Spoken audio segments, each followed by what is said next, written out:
So good afternoon. We are going to have a session on IB education,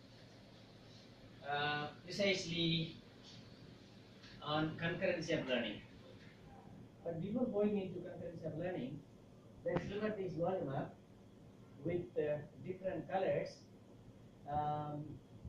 What do you understand from those coloration? What do you have that bluish, reddish, yellowish?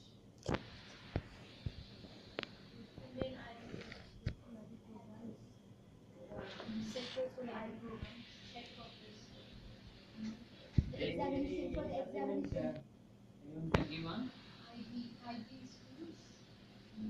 Examination centers.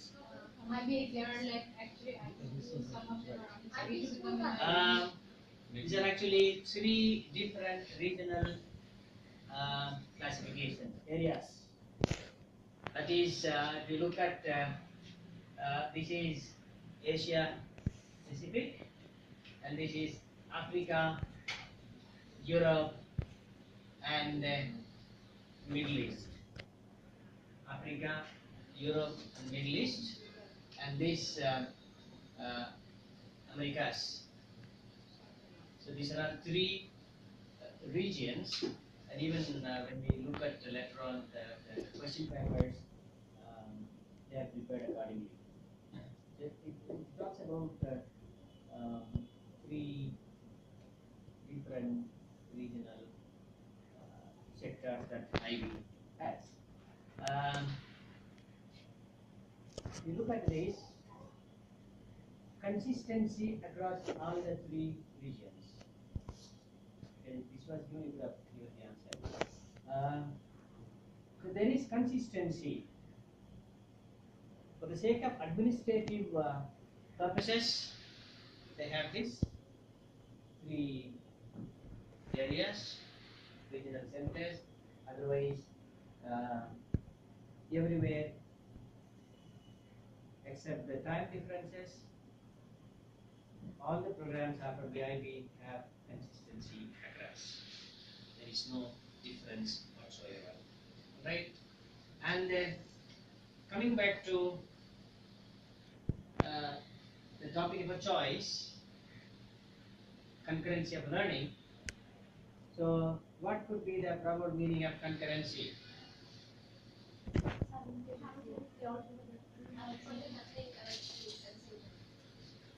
Something happening at the same time, simultaneous happenings that are actually referred to IB courses of study. There are different courses at a higher level, and they are being taught, studied at the same time. Okay? And these are actually IB definition of the concurrency of learning. The principle promoted in the middle years program and the diploma program should deal with a balanced curriculum each year in which the required subjects are studied simultaneously. The last word, and look at the second word, first, second words, and the last word. A principle. This is actually the gist is taken from IB principles into practice, which is further you will study later on. The practices are attached to the standards set by the IB based on the principles. Principles, standards, practices. And the principle is something to do with concurrency of learning as well. Okay. And if you look at the words of our former Director General, Alex Dixon, the teaching of minds well informed rather than minds well stuffed. So this actually defines what? Can you differentiate? It's well said. The teaching of minds well informed rather than minds well stuffed. And can you make out that there are two different aspects of learning dealt with? stuffing them with the knowledge field, like when you encourage critical thinking, or they're Yeah. going to develop what the Yes, that's actually, in other words, minds well stuffed. That is, stuffing into them. We don't do that. That is actually instructivisms. Teacher standing in front of, dumping everything onto the learners. Whereas teaching minds well informed, these are there, find on your own. We are facilitating, just we are informing, not giving. So that's actually later on, whatever developments we have, it's much later. That means the interconnectedness of learning throughout the history of the IB. Interconnectedness starting from 1968, there is of course evolution, no doubt, but there is connectivity between the subjects, between the programs. UIP, MOIP, there is vertical connectivity. That is what continuum. We will have a session on that later on. As well as to connect experiential learning with intellectual learning. There is experiential learning, be it making chocolates, be it making pottery, be it any activity which is associated with the service. That is experiential learning. We do that. And there is something intellectual background behind associated. There is chemistry, pottery, there is biology. So all these, there is environment. And how the child comes out with reporting that there is language. Just by looking at pottery, designs, shapes, area of knowledge. And how it is come to this level, research orientation, research skills, so much is there. TOK was to make connections of knowledge issues with subjects throughout the course. All the subjects are interconnected, somewhere or the other. And there are knowledge issues that are dealt with every now and then through brainstorming, through evidences, and making thus connectivity. POIP and MOIP encourage even more explicitly these connections and breaking down of disciplines to make learning more authentic. So if POIP and MOIP are clearer than DP, don't you think DP becomes easier? That's where actually students coming from MOIP can perform relatively better DP than from any other board for that matter, because of the connectivity, understanding of IB education they had in their previous level. Okay. It's not that students from other curriculum they are dull or they are actually inefficient. It's not the meaning. The association of ideas, the association of knowledge, the IB way is absent there. They are all actually just book oriented. IB is not book oriented. Okay.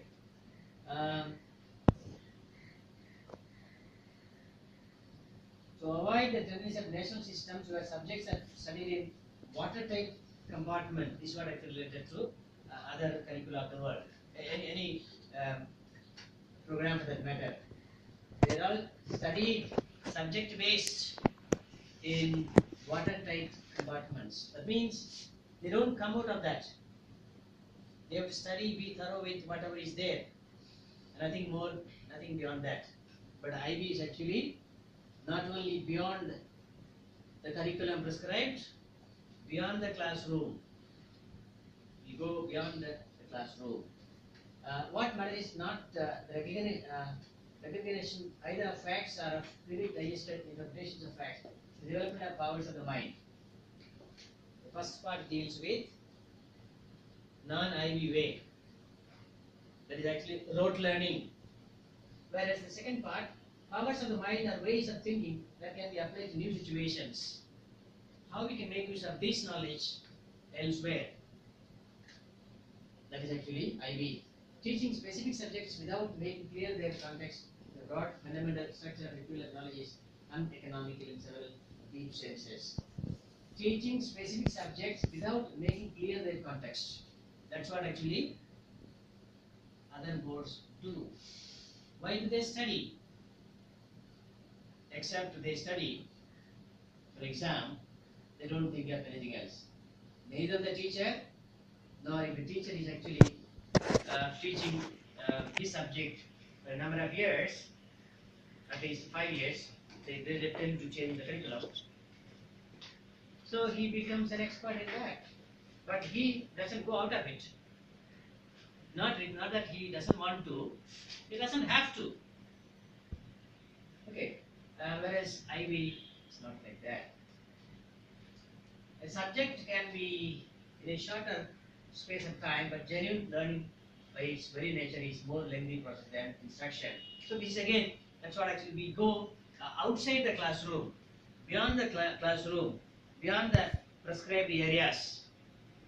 That is, the time, space of time, but genuine learning is by its very nature is more lengthy process than instruction. Say we spend half an hour for a lesson, and it's the end of the lesson as far as other curriculum is concerned. It's over. But actual learning, according to IB, in fact, is more than that. Because they go far and wide. And again, meaningful assessment has important formative elements which require extended time right after the summative exams.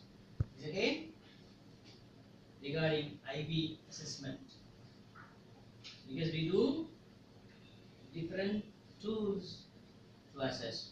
Can you just come out with some tools that we use for assessment? Criteria. Okay, it is criterion based. I'm not referring to different tools to assess. For example, quiz, presentation, posters, debate, investigations, case study, projects. These are all whatever be the tool of assessment, we are sticking to criterion. We cannot assess arbitrarily. What is arbitrarily? Just like that, giving marks. Okay, it looks very neat. Very good handwriting. I can see the numbers required. Give 80%. Some might have shabby, unfortunately, shabby handwriting, ugly, but the content is excellent. But looking at it, of course, it can cause problem later on. We call it problematic script. We do say an IB is there. Yet it does not mean that that should actually, has done poor performance. It's not the meaning. So it's not that you just award less marks because the paper is illegible.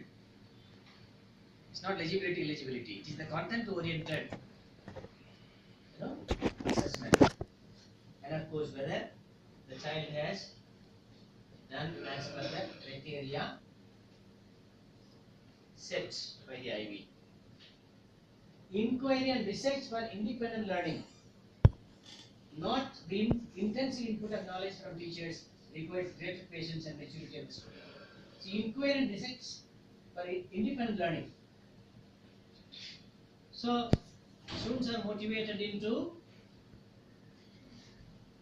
independent learning through how? How do you encourage inquiry? How do you encourage inquiry? Sorry? Yeah. You have to create enthusiasm in such a way the students involve themselves, volunteer themselves to explore themselves on the area given, area specified. And it is inquiry based. It's not that mechanically they admit. Okay? And again, interdisciplinary teaching and learning. Not only through DOK, but between subjects, promotes higher level thinking in students. So there is actually always higher order of thinking skills developed. What do you call it in short acronym? HOTS. HOTS, that is higher order thinking skills. It is through different subjects, connectivity made between the subjects.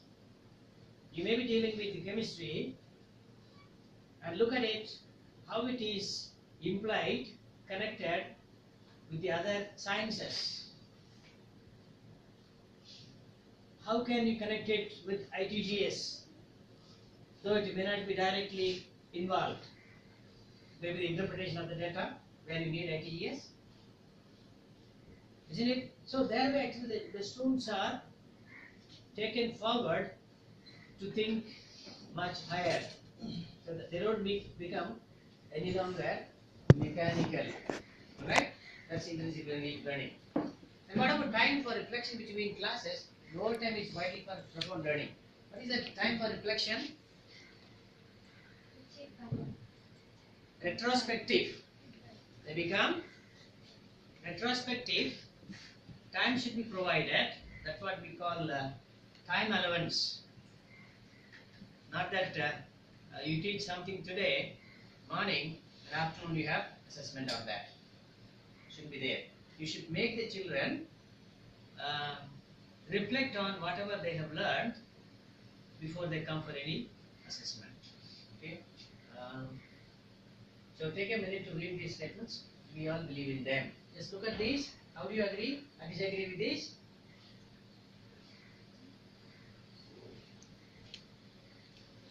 See, look at the third one. Inquiry and designs for independent learning, not the intensive input of knowledge from teachers. That's what instructivist approach.